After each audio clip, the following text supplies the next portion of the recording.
Good morning, Navneet Kaur here. आज हम discuss करेंगे topic stages in the new product development process. ये टॉपिक आपका सब्जेक्ट मार्केटिंग से रिलेटेड है कि एक नए प्रोडक्ट को बनाते टाइम कौन से स्टेजेस जो हैं फॉलो की जाती हैं। सबसे पहले हम डिस्कस करेंगे न्यू प्रोडक्ट डेवलपमेंट क्या है। New product development is a sequential process of finding ideas for new goods or services and then transforming them into commercially. New product development एक कंप्लीट प्रोसेस है जिसमें एक नए न्यू प्रोडक्ट को market में लेकर आया जाता है। एक न्यू प्रोडक्ट को डिज़ाइन, क्रिएट और उसकी मार्केटिंग की जाती है ताकि कस्टमर्स को बेनिफिट दिया जा सके, कस्टमर को कुछ इनोवेटिव प्रोडक्ट ऑफर किया जाए।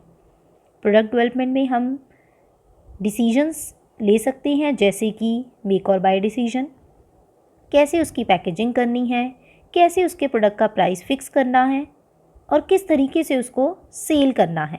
ये डिसीजंस हमारे प्रोडक्ट डेवलपमेंट के अंडर लिए जाते हैं। एक न्यू प्रोडक्ट को बनाया जाता है तो कुछ स्टेजेस हैं इसकी। Stages in the new product development process अगर हम यहाँ पर देखें तो टोटल 8 स्टेजेस हैं, 8 स्टेप्स हैं। Idea generation, idea screening, concept development, marketing strategy, business analysis, product development, test marketing and the last commercialization। एक एक करके हम इन्हें डिस्कस करेंगे। फर्स्ट स्टेज भी हम कह सकते हैं वो है generation of new product ideas. ये वो स्टेज है जहाँ पर जो न्यू प्रोडक्ट डेवलपमेंट टीम है उसका फोकस होगा डिफरेंट आइडियाज़ को जनरेट करना, क्योंकि जितने ज़्यादा नंबर ऑफ़ आइडियाज़ होंगे उतने ही चांसेस होंगे एक बेस्ट आइडिया की सिलेक्शन के। बट यहाँ पर डिफ़िकल्टी आइडियाज़ को कलेक्ट करने में नहीं आती, डिफ़िकल्टी आती है आइडेंटिफाई करने में गुड आइडियाज़ को। काफ़ी सोर्सेज हो सकते हैं जहाँ से आपको न्यू प्रोडक्ट से रिलेटेड आइडियाज़ मिल सकते हैं। इंटरनल सोर्सेज हैं और एक्सटर्नल सोर्सेज का भी आप यूज़ कर सकते हो।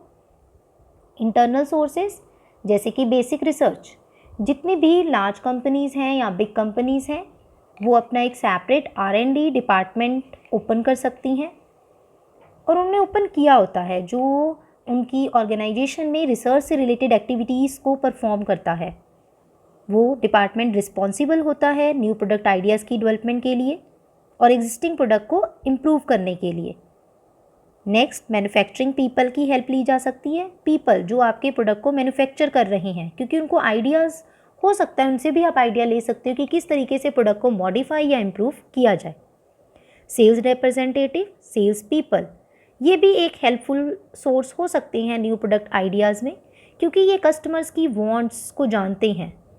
साथ ही साथ ये वो फर्स्ट वन पर्सन है जो कंपटीटर के न्यू प्रोडक्ट की भी जिनको इन्फॉर्मेशन है, एवरीडे वो कस्टमर्स के कांटेक्ट में रहते हैं, तो वो आपको कस्टमर की नीड्स एंड वांट्स के बारे में बता सकते हैं और उसके बेसिस पर भी आपको एक आइडिया जो है वो मिल सकता है। लास्ट, टॉप मैनेजमेंट, ये एक इंटरनल सोर्स है। यहाँ पर टॉप मैनेजमेंट के जो एक्सपर्ट्स हैं उनकी भी हेल्प ली जा सकती है। वो भी ऑर्गेनाइजेशन में कंपनी को कोई न्यू आइडिया सजेस्ट कर सकते हैं इनोवेट करने के लिए कि किस तरीके से एक न्यू प्रोडक्ट मार्केट में लॉन्च किया जाए। इंटरनल सोर्सेज के साथ साथ कंपनी एक्सटर्नल सोर्सेज का भी यूज़ कर सकती है, जैसे कि सेकेंडरी सोर्सेज जैसे कि पब्लिश लिस्ट न्यू प्रोडक्ट की देखी जा सकती है। साथ ही साथ मैगजीन्स देखी जा सकती हैं या पब्लिकेशंस देखी जा सकती हैं जिससे कि कुछ आइडिया आपको मिल सकता है। नेक्स्ट है कस्टमर्स। फर्म्स जो है वो ज़्यादातर अटेंशन कस्टमर्स को ही देती है, तो यहाँ पर ज़रूरी है कि कस्टमर के ऊपर आप अपना फोकस रखो। कस्टमर किस तरीके का प्रोडक्ट चाहता है, क्योंकि हमें पता है हमारा कस्टमर जो है वो अब बिज़ी हो चुका है, तो उस तरीके से उनके लिए ऑटोमेटिक चीज़ें बनाओ। तो यहाँ से आपको एक आइडिया आ गया ना कि आप उनके लिए ऑटोमेटिक प्रोडक्ट्स बना सकते हो। या कंपनी कस्टमर से कंप्लेंट्स जो उनकी आती हैं या कुछ उनके सजेशंस, कॉम्प्लीमेंट्स आते हैं, उनके बेसिस पर भी उसको एक आइडिया जो है वो जनरेट हो सकता है, तो एक सोर्स ये भी है। देन कॉम्पिटिटर्स, जो आपकी कॉम्पिटिंग फर्म्स हैं वो भी एक बेस्ट सोर्स है। अगर कॉम्पिटिटर ने कुछ नया इनोवेटिव प्रोडक्ट मार्केट में लॉन्च किया है तो उसको देखकर आप भी अपने प्रोडक्ट में चेंजेस कर सकते हो, अपने प्रोडक्ट को न्यू बनाया जा सकता है। देन रीसेलर्स जो हमारे प्रोडक्ट के लिए हम कह सकते हैं हम कस्टमर तक पहुंचाने के लिए इंटरमेडियरीज हैं, उनके थ्रू भी आपको एक न्यू प्रोडक्ट से रिलेटेड आइडिया मिल सकता है। Foreign market, every country is known for certain product और प्रोडक्ट्स, जैसे कि Germany steel and cars, France wine, Italy for leather products. तो जो कंपनी है वो फॉरेन मार्केट में विजिट कर सकती है और वहाँ से भी उसे न्यू प्रोडक्ट का जो आइडिया है वो मिल सकता है। नेक्स्ट है इन्वेंटर्स। इन्वेंटर्स या कोई भी जो क्रिएटिव पर्सन्स हैं वो भी एक की सोर्स हैं टेक्नोलॉजिकल इनोवेशंस के लिए, या हम कह सकते हैं कि कंपनी इनके साथ रेगुलरली कांटेक्ट कर सकती है, इनके कांटेक्ट में रह सकती है, जिसके थ्रू भी कंपनी को जो आइडिया है वो मिल सकता है कि कैसे एक न्यू प्रोडक्ट को आपने डिज़ाइन करना है। तो ये कुछ जो सोर्सेज हैं इंटरनल और एक्सटर्नल। तो फर्स्ट स्टेज वही है जहाँ पर न्यू आइडियाज़ को जनरेट किया जाएगा। नेक्स्ट अगर हम यहाँ पर देखें तो नेक्स्ट स्टेप है हमारा स्क्रीनिंग ऑफ आइडियाज़। देखो अब हमने आइडियाज़ तो बहुत ज़्यादा ले लिए, हो सकता है हमारे पास टोटल 10 आइडियाज़ आ जाएं, बट क्या ये पॉसिबल है कि हम 10 के 10 आइडियाज़ को ऑप्ट कर लें? नो। तो नेक्स्ट स्टेप है स्क्रीनिंग ऑफ आइडियाज़। यहाँ पर जो कंपनी को आइडियाज़ जनरेट हुए हैं फर्स्ट स्टेज पर, फर्स्ट स्टेप पर, उनको क्रिटिकली इवेल्युएट किया जाएगा। आइडिया जनरेशन का पर्पज़ क्या था? जो फर्स्ट स्टेप था कि क्रिएट करना लार्ज नंबर ऑफ़ आइडियाज़ को, बट जो स्क्रीनिंग ऑफ आइडियाज़ है उसका पर्पज़ है कि इस नंबर को रिड्यूस करना। ये एक एलिमिनेशन प्रोसेस है जहाँ पर कंपनी कुछ आइडियाज़ को स्क्रीनड आउट कर देगी, या हम कहेंगे कि कुछ आइडियाज़ को एलिमिनेट कर दिया जाएगा। वो आइडियाज़ जो फिजिबल नहीं है या जो हमें लगता है कि कंपनी के पास रिसोर्सेज नहीं है उन आइडियाज़ को चूज़ करने, उन आइडियाज़ को यूज़ करने के लिए। क्या रीज़न्स हो सकते हैं कि कंपनी उन आइडियाज़ को कट कर देगी या हम कहेंगे एलिमिनेट कर देगी? क्योंकि all good ideas are not equally promising. हर आइडिया जो है वो ज़रूरी नहीं कि बेस्ट हो। देन रिसोर्स कॉन्स्टेंट्स, हो सकता है कंपनी के पास रिसोर्सेज, अभी हमने कहा कि एडिक्वेट रिसोर्सेज ना हो उस आइडिया को लेने के लिए। And the third step is concept development and testing. यहाँ पर कंपनी कंसेप्ट डेवलपमेंट स्टार्ट करेगी। ये एक प्रोसेस है जहाँ पर क्वांटिटेटिव और क्वालिटेटिव मेथड्स का यूज़ किया जाएगा। आप कंज्यूमर के रिस्पॉन्स को इवेल्युएट करोगे उसको मार्केट में प्रोडक्ट इंट्रोड्यूस करने से पहले, तभी इसको बोला गया कंसेप्ट टेस्टिंग एक तरीके की जाएगी। इसके लिए आप यहाँ पर एग्जांपल ले सकते हो, जैसे कि अगर किचन कैबिनेट्स की अगर हम बात करें तो जो डिज़ाइनर हैं किचन कैबिनेट्स के वो वर्चुअल रियलिटी प्रोग्राम्स का यूज़ कर सकते हैं, जिससे वो कस्टमर को हेल्प कर सकते हैं कि उसकी किचन को जब रीमॉडल किया जाएगा तो किचन कैसी दिखेगी। तो वर्चुअली उसको वो दिखाया जा सकता है, बट अगर कस्टमर को वो लगता है कि हाँ अच्छी लग रही है तो ही उसको फिर एक्चुअल में परफॉर्म करके आप उसे दोगे। इसी तरीके से हम पेंट्स में भी एग्जांपल ले सकते हैं, जैसे एशियन पेंट्स हैं। पहले कंज्यूमर को आप वर्चुअली दिखा सकते हो कि इस कलर का पेंट करके आपकी जो वॉल है वो ऐसी लगेगी, आपका हाउस इस तरीके का लगेगा। उसके बाद अगर कस्टमर रेडी है तो ही आप उसको वो जो सर्विसेज है वो ऑफ़र करोगे। तो यहाँ पर थर्ड क्या है? Concept testing. Fourth step is marketing strategy and development. यहाँ पर मार्केटिंग स्ट्रैटेजी, एक एप्रोप्रिएट मार्केटिंग स्ट्रैटेजी को डेवलप किया जाएगा, जैसे कि साथ ही साथ कंपनी कुछ फैक्टर्स को देखेगी, कस्टमर्स को अंडरस्टैंड करेगी, मार्केट का एनालिसिस करेगी, कंपटीशन एनालिसिस किया जाएगा, डिफरेंट डिस्ट्रीब्यूशन चैनल्स की रिसर्च की जाएगी कि कस्टमर तक कैसे हम अपना प्रोडक्ट पहुंचा सकते हैं। मार्केटिंग मिक्स को डिफाइन किया जाएगा, 4 P's। फाइनेंशियल को एनालाइज किया जाएगा, क्या हमारे पास फंड्स हैं उस स्ट्रैटेजी को चूज़ करने के लिए। साथ ही साथ रिव्यू एंड रिवाइज, जो भी स्ट्रैटेजी आप बनाओगे आप उसे टाइम टू टाइम रिव्यू करोगे। यहाँ पर आप कुछ डिसीजन लोगे, जैसे कि टारगेट मार्केट का साइज एंड स्ट्रक्चर क्या है। 4 P से रिलेटेड स्ट्रैटेजी आप बनाओगे। साथ ही साथ कंपनी अपने लॉन्ग रन और प्रॉफिट्स को देखते हुए ही किसी स्ट्रैटेजी को चूज़ करेगी। And the next step is business analysis. देखो बिजनेस एनालिसिस जहाँ पर ये देखा जाएगा कि कंपनी डिफरेंट, हम कहेंगे कि अलग अलग व्यूज़ को देखेगी, financial, competitive, manufacturing and marketing viability. क्या कंपनी के पास फंड्स हैं, क्या कंपनी उस प्रोडक्ट को मैन्युफैक्चर कर सकती है, जो आइडिया उसने चूज़ किया है उसका एनालिसिस किया जाएगा।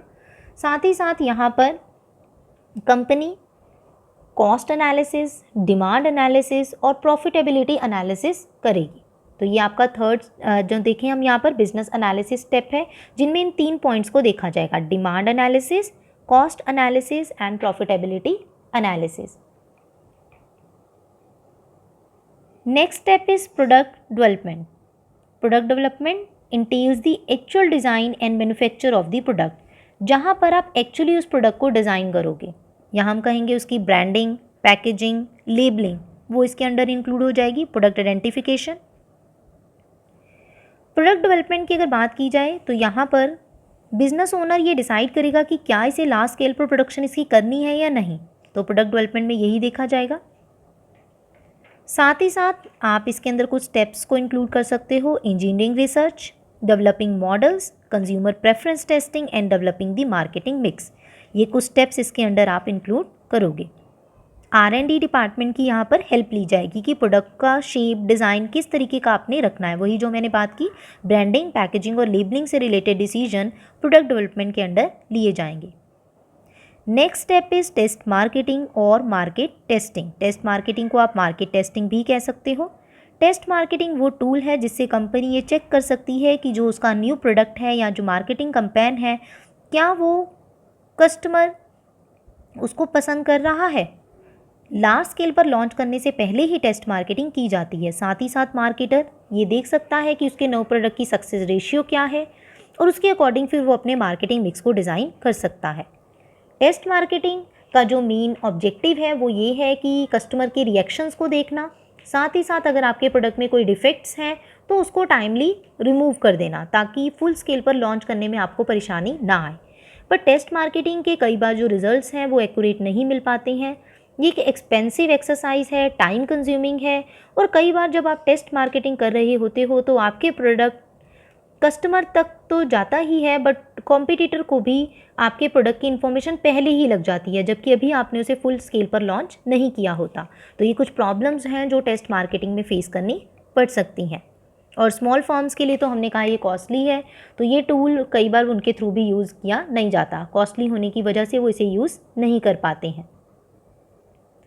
And the last step is commercialisation, जिसे आप कह सकते हो launch of a new product. ये वो स्टेज है जहाँ पर कंपनी की अगर टेस्ट मार्केटिंग के रिजल्ट्स पॉजिटिव आए हैं, कस्टमर ने उसे पसंद किया है, तो कंपनी प्रोडक्ट को फुल स्केल पर लॉन्च कर देगी। कंपनी क्या ये फाइनल स्टेज है न्यू प्रोडक्ट डेवलपमेंट की। साथ ही साथ कंपनी कस्टमर को यहाँ पर अपना प्रोडक्ट ऑफर करेगी, सेल करेगी, और सेल करने के बाद आफ्टर सेल सर्विसेज उसे प्रोवाइड की जाएंगी।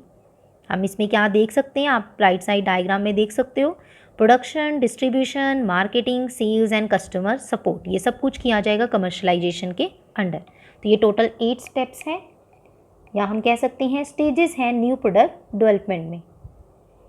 बट कुछ रीजंस हैं कि हमारा जो प्रोडक्ट है वो मार्केट में नहीं चल पाता है। हम कहते हैं वाई न्यू प्रोडक्ट फेल्स, और reasons for failure of new product या चैलेंजेस इन न्यू प्रोडक्ट, जैसे कि poor marketing research, technical problems, insufficient marketing effort, सही समय पर आपने अगर उसे लॉन्च नहीं किया, bad timing, wrong group was targeted, जो टारगेट कस्टमर आपने सेलेक्ट किया, टारगेट मार्केटिंग जिनके लिए की, वो ग्रुप अगर आपने रॉन्ग सेलेक्ट कर लिया, फोरकास्टिंग अगर आपने सही नहीं की, या last insufficient level of awareness. अगर इन्फॉर्मेशन नहीं है, अवेयरनेस नहीं है, तो भी जो आपका प्रोडक्ट है वो मार्केट में सक्सेसफुल नहीं हो पाता है। बट अगर हम सक्सेस को अचीव करना चाहते हैं, न्यू प्रोडक्ट हम बना रहे हैं, न्यू प्रोडक्ट डेवलपमेंट हम कर रहे हैं, तो वो कैसे पॉसिबल है। हमने कहा कि वो फेल तो होता है, बट कुछ स्टेप्स हैं जिनको फॉलो किया जा सकता है कि जो आपका न्यू प्रोडक्ट है वो मार्केट में फेल ना हो और सक्सेस आपको अचीव हो जाए। First, market requirements. यहाँ पर जो सक्सेसफुल इनोवेटर्स हैं उनको अटेंशन देनी चाहिए मार्केट की रिक्वायरमेंट को लेकर। पूरा मार्केट सर्वे, मार्केट एनालिसिस करना चाहिए, देन प्रोडक्ट की डेवलपमेंट की जानी चाहिए। Second, marketing requirement. कंपनी को जो भी हम कहें या जो उसके इनोवेटर्स हैं, यहाँ पर मार्केटिंग से रिलेटेड जो भी इफेक्ट्स हैं उनको अटेंशन दी जानी चाहिए, जैसे advertisement, promotion, selling, packaging, branding etcetera. Top management support, ये तो सबसे इम्पॉर्टेंट है। अगर टॉप मैनेजमेंट का सपोर्ट मिलेगा तभी आप न्यू प्रोडक्ट की डेवलपमेंट कर सकते हो। Next, good external communications. यहाँ पर ज़रूरी है कि आप good and constant contact institutions के साथ मेंटेन करके रखो, वो इंस्टीट्यूशन जो साइंस एंड टेक्नोलॉजी से रिलेटेड इंस्टीट्यूशंस हैं, ताकि आपको ओरिजिनल आइडियाज़ का एक अच्छा सोर्स वहाँ से मिलता रहे। जैसे ही आपको एक अच्छा आइडिया मिलेगा देन उसके बेसिस पर आप एक न्यू प्रोडक्ट की डेवलपमेंट कर पाओगे। तो गुड आइडियाज़ के लिए ज़रूरी है, ओरिजिनल आइडियाज़ के लिए ज़रूरी है कि आप साइंस एंड टेक्नोलॉजी से रिलेटेड इंस्टीट्यूशंस के कॉन्टैक्ट में रहो। Last, diligent development work. जो भी सक्सेसफुल इनोवेटर्स हैं उनको अपना काम डेवलपमेंट का डिलीजेंटली करना चाहिए और एफिशिएंटली करना चाहिए, ना कि जल्दी जल्दी। अगर आप क्विकली आप सोचोगे कि काम फास्ट हो जाए तो हो सकता है कि जल्दी से मार्केट में आप न्यू प्रोडक्ट लॉन्च करने की वजह से आपका डिसीजन गलत हो जाए, आप गलत आइडिया चूज़ कर लो। तो जो इस तरीके का डिसीजन लिया जाए उसको पहले अच्छे से पूरा एनालिसिस किया जाए और उसके बाद ही मार्केट में एक नया प्रोडक्ट कस्टमर को ऑफर किया जाए। तो ये कुछ पॉइंट्स हैं जिसके थ्रू एक ऑर्गेनाइजेशन जो है वो सक्सेस पा सकती है अगर वो इनको फॉलो करे।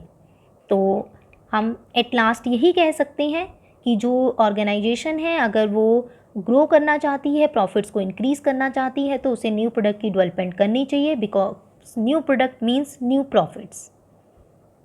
Thank you for watching.